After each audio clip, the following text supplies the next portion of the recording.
안녕하세요. 경자입니다. 오늘은 제가 주목하고 있는 리츠 ETF를 소개를 드리려고 하는데요. 타이거 리츠 부동산 인프라라는 종목입니다. 자, 매달 한 번씩 월배당하는 종목들을 정리해서 말씀드리고 있는데요. 현재 리츠 섹터는 5개 종목이 월배당을 하고 있습니다. 요즘에 한국에 상장되어 있는 리츠 대부분은 배당 수익률이 6% 정도 되는데 월배당 ETF들은 연간 분배율이 4% 정도로 눈길이 갈 만한 분배율을 보여주는 종목이 없었습니다. 그런데 여기 보시는 타이거 리츠 부동산 인프라는 올해부터는 꽤 많은 분배금을 지급을 하면서 현재 분배율이 6.2%로 예상되고 있는데 이 정도 분배율이라면 리츠를 직접 투자를 하지 않고 ETF로 투자를 하는 것도 괜찮다고 생각이 들더라고요. 그래서 오늘 말씀을 드려보게 되었고요. 그리고 이 종목과 친척이 하나 있는데 바로 아래 종목입니다. 이 두 종목은 거의 비슷한데 약간 다른 부분이 있습니다. 그래서 오늘은 이 두 종목에 대해서 조금 자세하게 알아보도록 하겠습니다. 자, 그러면 먼저 타이거 리츠 부동산 인프라부터 보겠습니다. 종목 코드는 329-200이고 고배당 ETF이기 때문에 배당금 절세 효과가 있는 연금저축이나 IRP 그리고 ISA 계좌에서 투자를 하시면 시너지가 좋습니다. 이 종목은 작년 11월부터 월배당을 해오고 있는데요. 11월부터 1월까지는 월에 10원씩만 분배를 하더니 2월부터 4월까지 분배금이 40원대로 대폭 늘어납니다. 그리고 5월에는 다시 10원을 분배를 하였는데요. 지금까지 월 평균 25원을 분배를 하고 있고 평균을 12개월로 환산해보면 297원이 됩니다. 그리고 이 종목은 월 배당을 하기 전에는 분기 배당을 하고 있었는데요. 22년도 분배금이 총 285원 정도 되었습니다. 자, 그래서 이 종목은 올해 예상되는 분배금이 297원으로 현주가 기준 분배율은 6.2%로 예상이 되고요. 22년 분배금인 285원 기준으로 분배율은 5.9%입니다. 현재까지 추이를 보면 23년 분배금이 22년보다는 약간 더 늘어날 가능성이 있다고 보입니다. 자, 그리고 이 종목은 국내 상장된 리츠 14종목을 담고 있는데요. 그 중에서 상위 5종목은 화면 보시는 종목들입니다. 맥쿼리 인프라가 약 17% 정도로 가장 많이 담겨 있고요. 그 다음은 SK리츠, 롯데리츠, JR글로벌 리츠, ESR 캔달스퀘어 리츠 순서로 담겨 있습니다. 그래서 종목 개수는 총 14개이지만 화면 보시는 상위 5개 종목이 비중이 60% 정도 되거든요. 그래서 이 5종목의 주가 흐름과 배당금에 영향을 많이 받는다고 볼 수가 있겠습니다. 이런 상위 5종목 올해 배당금이 확정되지는 않았지만 제가 IR 자료를 기반으로 예상을 해보면요. 맥쿼리 인프라 22년보다 최소 10원은 늘어날 것이라고 예상이 됩니다. 그래서 올해 배당금은 780원 예상을 하고요. 배당 수익률이 5.8%로 예상됩니다. 그리고 SK리츠 전년 배당금보다 4원 정도 줄어든 264원을 예상을 하고 현주가 기준 배당 수익률은 5.1% 정도 됩니다.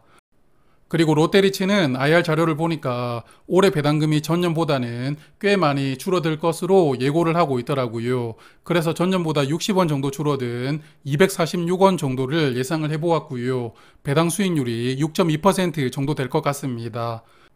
그리고 JR글로벌 리츠와 ESR 캔달스퀘어 리츠는 올해 배당금이 전년과 동일하다고 예상을 하고 있는데요. 그래서 JR글로벌 리츠는 8.2%, 캔달스퀘어는 6.4%를 예상합니다. 그래서 이 5종목을 평균해보면 배당 수익률이 6% 정도 될 것 같은데요. 타이거 리츠 부동산의 올해 분배율도 이렇게 6% 초반 정도가 되지 않을까 생각이 됩니다.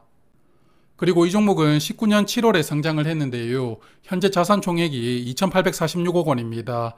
자산 총액이 꽤 많고요. 그리고 수익률을 보면 1년 수익률은 마이너스 19%로 손실폭이 크게 나왔지만 6개월부터 1개월까지는 모두 수익이 나오고 있습니다. 그래서 나중에 차트를 보면서 말씀을 드리겠지만 주가가 크게 하락을 했다가 지금은 회복되는 과정이라고 볼 수 있겠습니다. 그리고 기본 운용 보수가 0.29%인데요. 증권협회에서 실제 확인한 보수는 0.34%였습니다. 그래서 기본 운용 보수와 실제 보수 차이가 크지 않습니다. 자, 화면은 이 종목 상장일부터 지금까지 월봉 차트인데요. 코로나 직후에 하락이 크게 나왔지만 코로나 특수와 맞물리면서 이 종목도 주가가 꽤 많이 상승을 했습니다. 그리고 작년 여름부터 또 급격한 금리 인상 영향으로 리츠들 주가가 급락을 했었는데요. 이 종목도 약 5개월 동안은 주가가 급락하다가 작년 겨울부터는 다시 조금씩 회복하고 있습니다. 요즘에 맥쿼리 인프라 보유하신 분들은 느끼시겠지만 아직 금리가 인하되지는 않았는데요. 그래도 금리가 3개월 정도 동결되다 보니까 이제 슬슬 시장에서는 금리 인하 기대감이 주가에 선 반영되고 있는 것 같습니다. 그래서 이 종목도 금리가 추가 인상되지만 않는다면 주가는 조금 더 회복될 것이라고 저는 생각합니다. 자, 그러면 두 번째 종목인데요. 친척 같은 종목이라고 말씀을 드렸던 타이거리츠 부동산 인프라 채권입니다. 단어 하나가 차이가 있는데 바로 이 채권이죠. 그렇습니다. 채권이 포함되어 있다는 게 이 종목의 특징입니다. 자, 포트폴리오를 보면 앞에 6종목과 종목 순서도 똑같습니다. 맥쿼리 인프라, SK리츠, 롯데리츠 이런 순서로 담겨 있는데 맨 앞에 중장기 국채가 딱 들어가 있죠. 그리고 국채 투자 비중이 25% 정도 됩니다. 그래서 이 종목은 리츠에다가 국채를 혼합해서 투자를 하는 종목이라고 볼 수 있겠습니다. 자, 이 종목도 작년 11월부터 월 배당을 시작하고 있는데요. 분배금을 보면 앞에 종목보다 매달 조금씩 적게 나오고 있는 것을 확인할 수가 있습니다. 지금까지 월 평균 19원 정도를 분배를 했고요. 연간 223원 정도의 분배금이 예상됩니다. 타이거리츠 부동산 인프라보다 분배금이 약 70원 정도 적을 것 같습니다.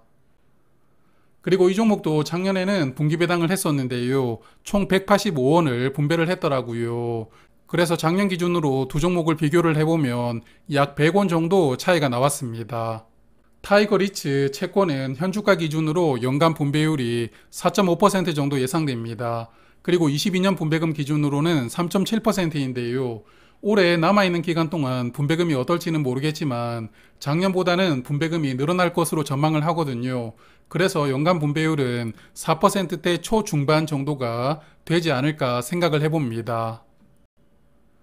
이 종목은 20년 5월에 상장을 했고요. 현재 자산 총액이 301억 원인데 타이거리츠 부동산과 비교를 해보면 자산 총액 차이는 꽤 큽니다. 그리고 이 종목도 마찬가지로 1년 수익률이 12% 정도 되지만 6개월부터 1개월까지는 그래도 수익을 보여주고 있습니다.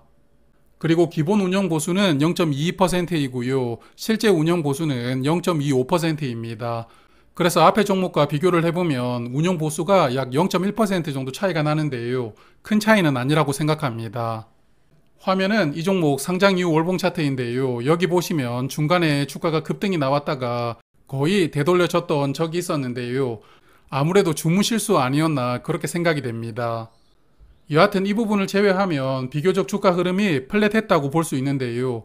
아무래도 채권 비중이 4분의 1 정도 담겨 있다 보니까 주가 움직임 폭이 상대적으로 적었다고 생각합니다. 그래서 이 종목은 타이거리츠 부동산보다는 분배율이 약 2% 정도 적을 수 있지만요. 그래도 국채를 포함시켜서 조금 더 안정적인 주가 흐름을 원하는 분들에게는 적합하다고 생각을 했는데요. 그래도 개인적으로는 이렇게 섞여 있는 종목을 투자하기보다는 그냥 리츠면 리츠, 채권이면 채권, 이렇게 자산 비중을 나누어서 따로따로 투자하는 것을 저는 선호하고 있습니다. 자, 그럼 오늘은 여기까지 말씀을 드리도록 하고요. 오늘 내용이 투자에 도움이 되었으면 좋겠습니다. 그럼 저는 다음에 또 뵙도록 하고요. 오늘도 고맙습니다.